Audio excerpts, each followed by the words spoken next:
Good evening and welcome to the Business Day. I'm Javon Keys. So I'll get to your gas prices in a moment, but here's a hint.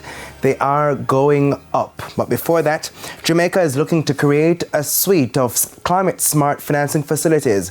Finance Minister Dr. Nigel Clark says discussions are already being had with prospective partners.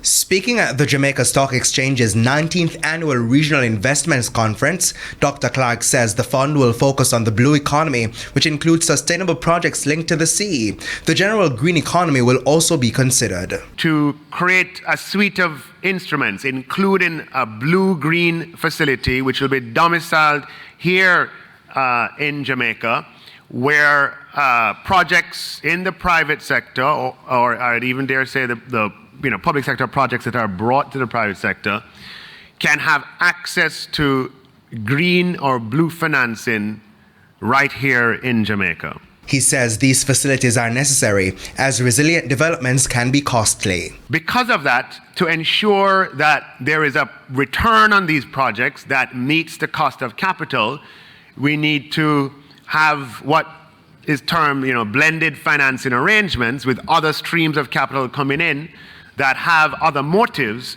and therefore might have different expectations of return. And that's where these blue-green facilities come from.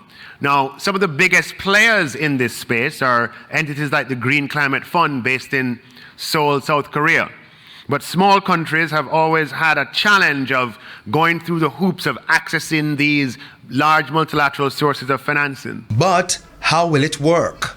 The government of Jamaica comes in at the first loss layer to inspire others to come in.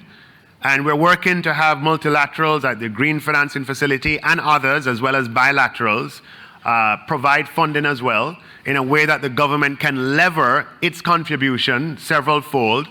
And those funds will be available on concessional terms for investing in projects that have a green or blue lens or feature to them in order to incentivize investment in Jamaica that is sustainable. So as I said earlier, gas prices will go up effective tomorrow. Here are the details. 87 and 90 gasoline will increase by 25 cents per litre. Diesel will sell for 78 cents more, while ultra-low sulfur diesel will increase by 25 cents. Kerosene will, however, sell for $1.31 less. Propane will cost $2.30 more, while butane will increase by $2.69. Each gas station will make these adjustments to their prices, which include a markup on the ex-refinery rate offered by Petrojam.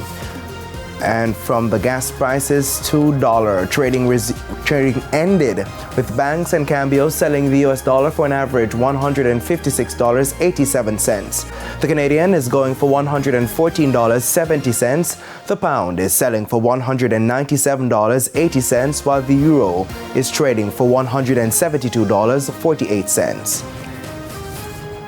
And the JSE Index gained 944 points today, while the Junior Market Index increased by 3 points. Among the 44 winners were Cygnus Credit Investments 8.5% Class E US dollar shares due 2026, Cygnus Credit Investments 10.5% Class C Jamaican dollar shares due 2025 was second, Caribbean Flavors and Fragrances third, GUS Corporation and Fesco rounding out the top 5.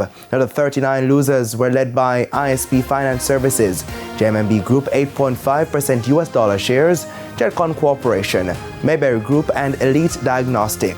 20 stocks ended the session trading at the same price they started trading this morning. And that is it for the Business Day. I'm Javon Keys. Good evening.